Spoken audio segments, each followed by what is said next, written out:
এবারের ঈদুল ফিতরে নতুন টাকার গন্ধে মাতোয়ারা হবেন না সাধারণ মানুষ, অথচ ব্যাংকের অন্দরে ঠিকই বইছে নতুন নোটের জোয়ার। একদিকে নতুন নোটের অভাবে আমজনতার ঈদ সালামি যখন ফিকে হওয়ার পথে, তখন কেন্দ্রীয় ব্যাংকের এক একজন কর্মকর্তা তুলে নিচ্ছেন 2.25 লাখ টাকারও বেশি নতুন নোট।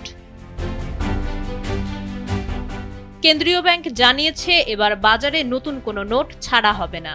বাংলাদেশ ব্যাংকের মুখপাত্র আরিফ হোসেন খান নিশ্চিত করেছেন, নতুন টাকা ছাড়ার প্রথা থেকে সরে এসেছে ব্যাংক। ফলে গুলিস্তান বা মতিঝিল ফুটপাতের সেই চিরচেনা নতুন নোটের বাজার এবার সম্ভবত খাঁ খাঁ করবে।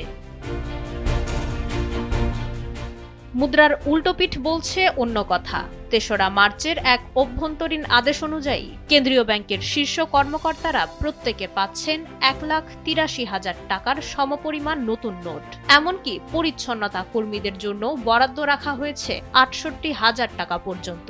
প্রশ্ন উঠেছে, বেতন ভাতার চেয়েও কেন এত বেশি পরিমাণ নতুন নোট নিতে পারবেন এক একজন কর্মকর্তা? এই বিপুল অঙ্কের টাকা শেষ পর্যন্ত অবৈধ উপায়ে ফুটপাতের দালালদের হাতেই পৌঁছাবে না তো?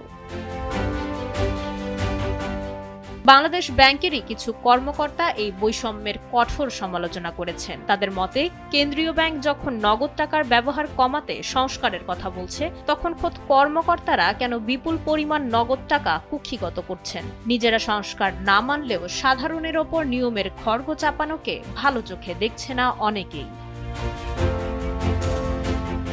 মাইশা মালিহা, সময়ের আলো।